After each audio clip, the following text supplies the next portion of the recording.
Good morning everyone. Last lecture में हमने कुछ कैरेक्टरिस्टिक्स के बारे में पढ़ा था लिविंग थिंग्स के। लिविंग थिंग्स आखिर करते क्या क्या हैं, तो उसमें सबसे पहला पॉइंट हमने कवर किया था कि लिविंग थिंग्स जो है वो मल्टीप्लाई करते हैं। मल्टीप्लाई इन द सेंस कि रिप्रोड्यूस करते हैं। द सेकंड पॉइंट वाज कि दे ग्रो। लिविंग थिंग्स जो है ग्रो करते हैं। और third point was living things move. तो ये तीन चीज़ें हमने क्लियर कर लिया था। और उसी जो लास्ट पॉइंट हमने पढ़ा था लिविंग थिंग्स मूव, उसी की ये कुछ एग्जांपल्स हैं। Bird flies, horse runs, tiger runs and sunflower move towards the sun. ठीक है, ये चीज़ हमने अच्छे से डिस्कस भी करी हुई थी, तो इसको तो और फर्दर डिस्कस करने की ज़रूरत नहीं है।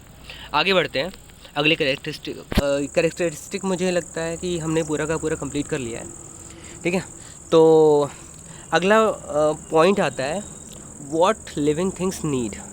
मतलब वो तो हमने कवर कर लिया था कि किसी ने अभी आपसे पूछ लिया अगर अब से कि लिविंग थिंग्स करते क्या है। ठीक है, तो आप बोल सकते हो लिविंग थिंग्स रिप्रोड्यूस कर सकते हैं, और लिविंग थिंग्स मूव करते हैं, और लिविंग थिंग्स ग्रो करते हैं। ये तीन चीज़ें आपको ज़रूर बताना है। ठीक है, तो अब अगला टॉपिक आता है कि लिविंग थिंग्स को ज़रूरत किस किस चीज़ की होती है। लिविंग थिंग्स कौन सी ऐसी चीज़ें जिनके बिना सर्वाइव ही नहीं कर सकते। ठीक है, तो जिनके बिना सर्वाइव नहीं कर सकते उनकी ज़रूरत पड़ती है लिविंग थिंग्स को। ठीक है, एज सिंपल एज दैट। तो इसमें सबसे पहला पॉइंट आता है, सबसे पहला टॉपिक आता है all living things need air to breathe. जितने भी लिविंग थिंग्स हैं सभी को सांस लेने की ज़रूरत पड़ती है। और सांस किससे लेते हैं? ये एयर से लेते हैं। एयर में कई तरह की गैसेस होती हैं, उसमें जो गैस जिसके लिए बना हुआ है, जिसके हिसाब से होता है, जिसके कंफर्ट के हिसाब से होता है, वो गैस वो एब्जॉर्ब करते हैं। जैसे अगर इंसानों की बात करें तो हम इंसान क्या लेते हैं? अंदर ऑक्सीजन लेते हैं और बाहर हम कार्बन डाइऑक्साइड निकालते हैं। वहीं अगर हम पेड़ों की बात करें तो पेड़ जो है कार्बन डाइऑक्साइड अंदर लेते हैं और ऑक्सीजन जो है बाहर निकालते हैं। तो इसमें जो है सबसे पहला पॉइंट क्या कह रहा है? Air contains oxygen which all living things need. अच्छा, इसको थोड़ा सा चेंज कर लेना। इसमें लिख लेना कि air contains oxygen, carbon dioxide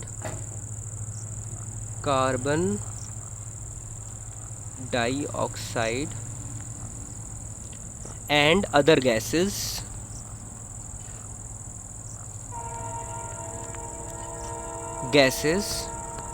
ठीक है, which all living things need. तो ऐसे भी कुछ छोटे छोटे बहुत ही छोटे छोटे ऐसे भी कुछ हमें जीव मिल जाएंगे, ऐसे लिविंग थिंग्स मिल जाएंगे जो ना ही ऑक्सीजन ले रहा है ना ही कार्बन डाइऑक्साइड ले रहा है। इसलिए यहाँ पे ये लिखना ज़्यादा अच्छा होगा कि all air contains oxygen, carbon dioxide and other gases which all living things need. सारे लिविंग थिंग्स अपने हिसाब से जो गैस जिनको लेना होता है वो अपना अंदर ले लेते हैं, और जो गैस बाहर निकालना होता है वो रिलीज़ कर देते हैं। अगला पॉइंट कह रहा है dogs, cats, cows, lions, birds, frogs and people have lungs inside their bodies. These use their lungs to breathe. अब देखो, जो ये कुछ जानवरों के नाम हैं, इसमें और भी ज़्यादा जुड़ सकते हैं जिनके पास लंग्स होते हैं। इनके एग्जांपल कौन कौन सा दिया हुआ है? डॉग हुआ, कैट हुआ, काऊ हुआ, लायन हुआ, बर्ड हुआ, फ्रॉग्स हुए एंड इंसान हुए। ये सारे तरह के जीवों को, ये सारे लिविंग थिंग्स को किस चीज़ की ज़रूरत पड़ती है? जो है सांस लेने के लिए कौन सी चीज़ की ज़रूरत पड़ती है? वो है लंग्स। ठीक है, तो लंग्स की वजह से ही ये ब्रीथ कर पाते हैं। लंग्स की वजह से ये ब्रीथ इन कर पाते हैं एंड ब्रीथ आउट कर पाते हैं। मतलब सांस अंदर लेना और सांस बाहर छोड़ना सिर्फ और सिर्फ लंग्स की वजह से ही ये पॉसिबल है। ठीक है, अगला पॉइंट कह रहा है कि we take air in through nose.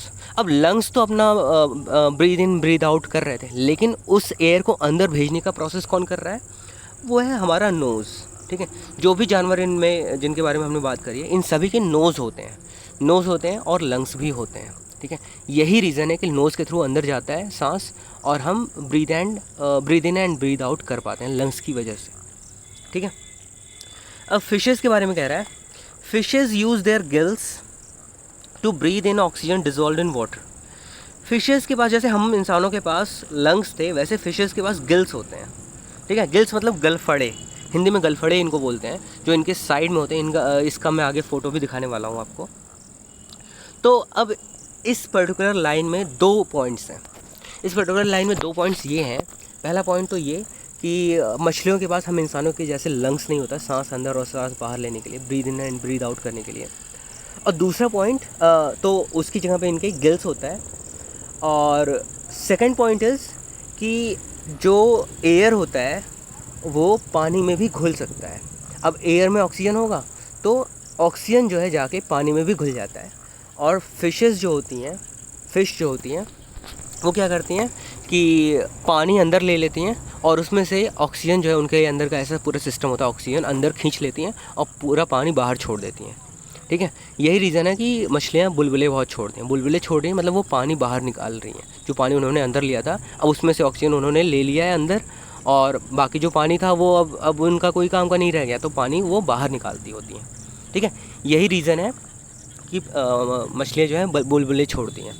तो ये 2 पॉइंट आपको क्लियर हो गया होगा। एक तो air can be dissolved in water, air में जो है ऑक्सीजन होता है वो डिज़ोल्व होता है वाटर में। यही रीज़न है कि जो भी पानी के अंदर जीव रहते हैं वो सारे सांस ले पाते हैं, वो लोग मरते नहीं हैं। वैसे हमें पता ही था कि जो लिविंग थिंग्स हैं उनको सांस लेने की ज़रूरत पड़ती है, और सांस वो एयर से ही लेंगे। एयर में जो भी गैसेस होंगी उन्हीं में से लेंगे। तो अब ये गैसेस जो है लेने के लिए सारी मछलियाँ जो है बाहर तो निकल नहीं सकती, बाहर निकलेंगी तो मर जाएंगी। ये तो हमने पहले पढ़ा भी हुआ है, जानते भी हैं हम पहले से। ठीक है, तो ये इनका ये तरीका होता है सांस लेने का। The next point is insects have small air holes and air tubes along the side in their bodies। तो जो कीड़े होते हैं, कीड़े मकोड़े छोटे छोटे से, उनके पास 2 चीज़ें होती हैं। एक तो एयर होल्स होते हैं, मतलब हवा के छेदे होती हैं इनके बॉडी के पूरे सरफेस पे, और इनके एयर ट्यूब्स होते हैं, ट्यूब लाइक स्ट्रक्चर्स इनके पूरे बॉडी के थ्रू होता है। तो दे use them to breathe.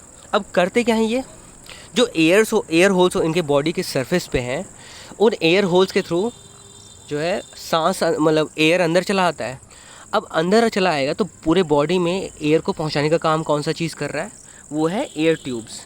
Air tubes जो है पूरे बॉडी में जहाँ जहाँ पे एयर की ज़रूरत होती है वहाँ पे एयर ट्यूब्स होते हैं, और जहाँ जहाँ पे ज़रूरत होती है वहाँ पे एयर ट्यूब्स के थ्रू एयर पहुँच जाता है। जैसे हम इंसानों की बात अगर करी जाए तो हमारे पास नोज़ थे और लंग्स थे, तो नोज़ के थ्रू जो है लंग्स तक पहुंच रहा था हमारा एयर, और उसके बाद वापस से लंग्स के थ्रू वापस चला जा रहा था।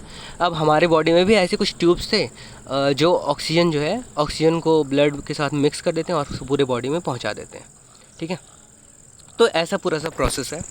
अब आगे देखते हैं, कुछ पिक्चर्स दिए हुए हैं। जैसे ये फ़िश के इधर साइड में भी एक गिल होता है और दूसरे साइड में भी एक गिल होगा, इसीलिए हम फ़िश के पास गिल्स होती हैं। हम कभी भी सिंगुलर वर्ड नहीं यूज़ करते, गिल्स ही बोलते हैं, हम लंग नहीं बोलते, लंग्स बोलते हैं, क्योंकि हमारे पास 2 होते हैं। ऐसे फ़िश के पास गिल नहीं होती, गिल्स होती हैं, क्योंकि एक से ज़्यादा होती हैं। ऐसे ही बर्ड का जो लंग्स हैं ये दिख रहा है यहाँ पे आपको। ऐसे ही जो डॉग है उसका लंग्स दिख रहा है, ऐसे ही ह्यूमन का लंग्स आपको दिख रहा है। तो इससे एक चीज़, लंग्स को अगर आप देखो, इन तीनों ही तरह के लिविंग थिंग्स को अगर कंपेयर करो तो देखो तीनों ही स्पीशीज़ में लंग्स हैं, लेकिन तीनों में लंग्स का जो शेप एंड साइज़ है वो टोटली डिफरेंट है। ठीक है, तो इससे ये हमें पता चलता है कि जो भी अलग अलग तरीके के स्पीशीज़ हैं, अलग अलग तरीके के थिंग्स हैं, लिविंग थिंग्स हैं, सभी की अपनी अलग अलग बनावट होती है, उनमें सिमिलैरिटी होने के चांसेस बहुत कम है। ठीक है, आगे बढ़ते हैं। अब आते हैं हम प्लांट्स पे। प्लांट्स के बारे में हमने पहले भी वैसे डिस्कस किया हुआ है। हमने लीफ ब्लेड के बारे में थोड़ा सा जाना था। ठीक है, और थोड़ा सा फोटोसिंथेसिस भी मेरे ख्याल से आपको पता होगा कि जो प्लांट्स ही होते हैं वो इकलौते ऐसे लिविंग थिंग्स हैं, इकलौते वैसे ऐसे लिविंग थिंग्स में गिने जाते हैं जो अपना भोजन खुद से बना पाते हैं, जो अपना फूड खुद से प्रिपेयर कर पाते हैं। तो प्लांट्स के बारे में कह रहा है, plants breathe through tiny holes called stomata on the surface of their leaves.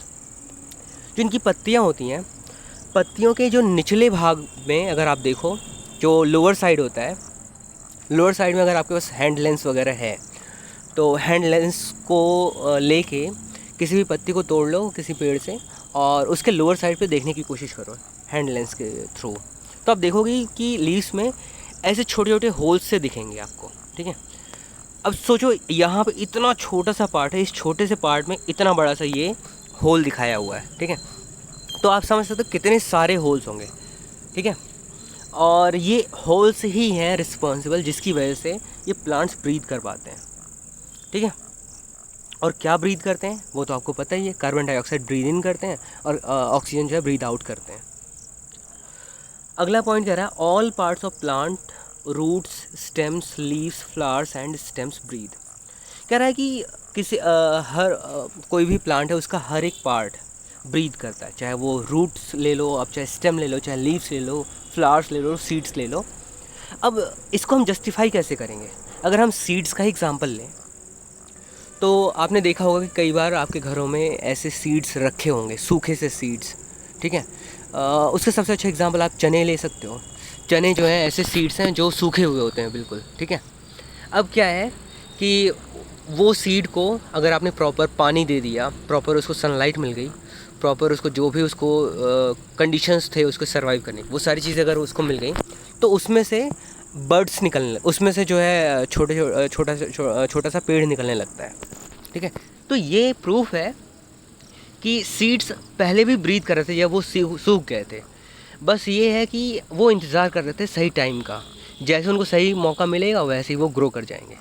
यही रीज़न है। अदरवाइज़ अगर वो मर चुके होते, डेड सेल्स हो गए होते, वो अगर डेड हो चुके होते तो ब्रीथ नहीं कर रहे होते तो उनमें उनको लाख तुम पानी में डाल दो उसमें से पौधा नहीं निकलता।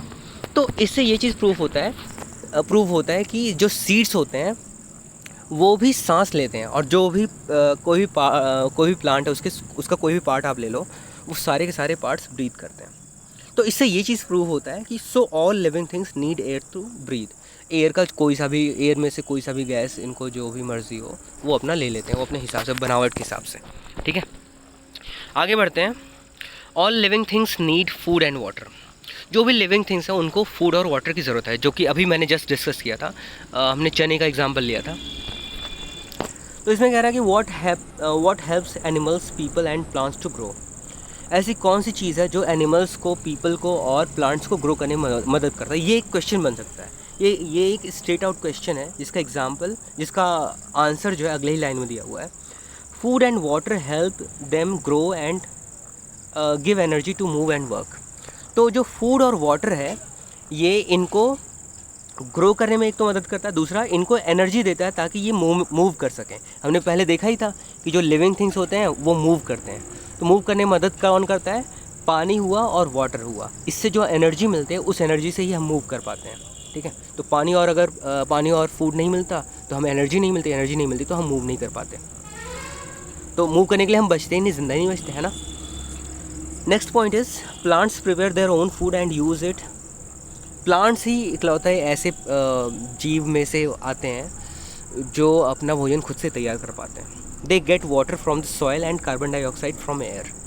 ये वाटर सॉइल से ले लेते हैं और कार्बन डाइऑक्साइड एयर से ले लेते हैं। वो हमने पहले डिस्कस किया होता है कि कार्बन डाइऑक्साइड ये अंदर सांस लेते हैं, सांस के मतलब जब ब्रीथ इन कर रहे होते हैं तो ये कार्बन डाइऑक्साइड को ही लेते हैं। हम इंसानों से just opposite. The next point is in the presence of sunlight food is prepared in their green parts.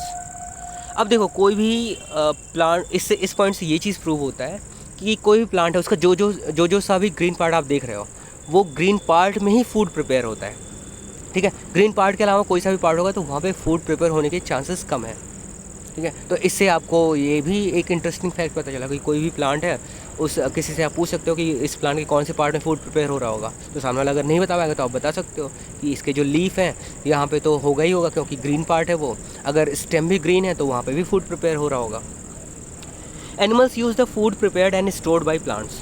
अब प्लांट जो फूड प्रिपेयर करते हैं और उसको स्टोर करते हैं, कुछ ग्रो करने के लिए स्टोर करते हैं, कुछ जो है उसमें से फ्रूट्स वगैरह निकालने के लिए स्टोर करते हैं।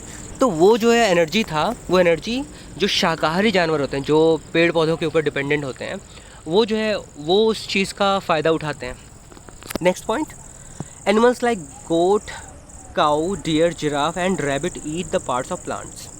अब जो भी ये शाकाहारी जानवर हैं ये प्लांट्स के पार्ट्स खाते हैं। ठीक है। प्लांट्स के जो ग्रीन लीफी पार्ट्स होते हैं उसमें एनर्जी स्टोर हो रहा होगा क्योंकि वहाँ पे फूड प्रिपेयर हो रहा था, तो फूड प्रिपेयर होगा तो थोड़ा बहुत तो वहाँ पे स्टोर होगा ही होगा। तो उस फूड को जो है एक तरीके से ये खा पा रहे हैं। अब यहाँ पे ये जो राइट साइड में फिगर दिया हुआ इसमें दिखाया हुआ है कि ये जो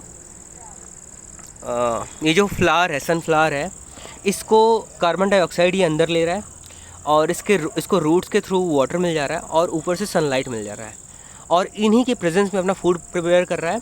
और ये कार्बन डाइऑक्साइड अगर अंदर ले रहे हैं तो ऑक्सीजन बाहर निकाल रहे हैं।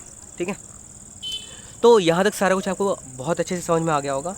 यहीं तक आपका सिलेबस है और I hope you will do your best. You will mark your best scores in every subject. So best of luck for your exams. Thank you.